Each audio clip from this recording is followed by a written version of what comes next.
Welcome to English Listening Practice. Today's story, take better notes in any class. This story has 55 parts.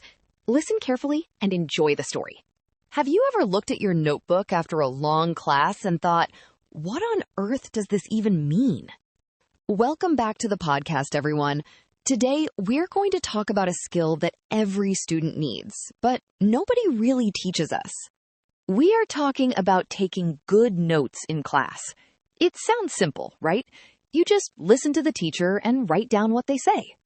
But if you have ever tried to write down every single word, you already know that it doesn't work very well. Taking good notes is actually about listening carefully and choosing what is important. Let's explore how you can do this and make your study time much easier. The first big idea we need to talk about is the less is more rule. This means that writing fewer words is actually better for your learning. When you try to copy everything the teacher says, your brain is only focusing on writing, not on understanding the information. Imagine you are in a history class, and the teacher is explaining the causes of a war. If you type or write continuously, you might miss the main point. Instead, try to listen for a minute, understand the idea, and then write it down in your own words. This is called active listening. You are not just a human copy machine. You are actually processing the information as you hear it. To write faster, you should definitely use abbreviations. These are shortened versions of words that save you precious time.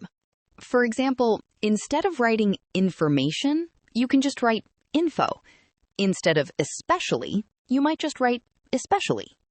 You can also use symbols like arrows to show that one thing caused another. An up arrow can mean increase, and a down arrow can mean decrease. If you have created your own little system of symbols, you will save so much time during a fast lecture. Just make sure you actually remember what your symbols mean. I once used a star for everything, and later I was completely confused. So remember, listen first, find the main idea, and jot it down quickly using short words and symbols. Now, let's talk about how your notes look on the page. Organization is just as important as the words you write. Have you ever heard of the Cornell method? It is a very popular way to structure your notes, and it is actually quite simple to learn. Before class starts, you draw a line down your page, leaving a narrow space on the left and a wider space on the right. You also leave a few empty lines at the very bottom of the page. This creates 3 different sections for your notes.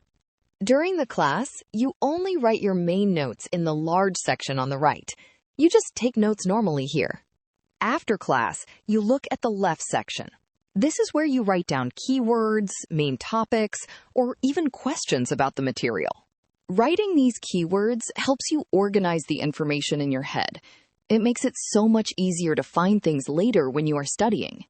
Finally, you use the bottom section to write a short summary of the whole page. Just 1 or 2 sentences is usually enough. If you had summarized your notes like this in the past, studying for exams would have been much less stressful. The best part about this method is how you can use it to test yourself later before a big exam. You can cover the right side of the page with your hand, look at the keywords on the left, and try to explain the ideas out loud. It is a built-in study guide. You don't need to create separate flashcards if your notes are already organized this way. Even if you don't use this exact method, giving your notes some clear structure with headings and bullet points makes a huge difference. Let's move on to some common mistakes people make when taking notes. We have all done these at some point in our student lives. The biggest mistake is trying to make your notes look perfect and beautiful during the actual class. If you are spending 5 minutes choosing the perfect pink pen for your title, you are probably missing what the teacher is saying. Class time is for getting the information down quickly. Your notes can be a little bit messy, and that is perfectly fine. If you love having beautiful notes, you can always rewrite them nicely when you get home. In fact, rewriting them is a great way to review the material. Another common mistake is highlighting everything on the page. If your whole page is bright yellow, then nothing is really highlighted, is it? Only use a highlighter for the most important keywords or the main conclusions. Less is definitely more here too. A practical tip is to always write the date and the topic at the top of the page before the teacher even starts talking. If you drop your notebook and the pages fall out, or if you are looking for a specific lecture months later, you will be so happy you wrote the date. Also, don't be afraid of empty space. Leaving blank lines between different topics makes your notes much easier to read and review. Let's imagine some real-world situations to see how we can apply these ideas naturally in our daily lives. Suppose you are in an English language class. The teacher is explaining a new phrasal verb, like give up. You shouldn't just write give up equals stop doing something. That is not enough information to help you use it correctly later. Instead, you should jot down a real example sentence the teacher used, like he gave up smoking last year. Putting new vocabulary into context is the best way to remember it. Always leave space for an example sentence when learning a language. Now, what if you are in a university lecture and the professor is talking incredibly fast? If you miss a point, don't panic and don't stop listening to worry about it. Just leave a big blank space on your page. You can write a quick question mark in the margin to remind yourself that you missed something important right there. After class, you can ask a classmate or the teacher to help you fill in that blank space and catch up on what you missed.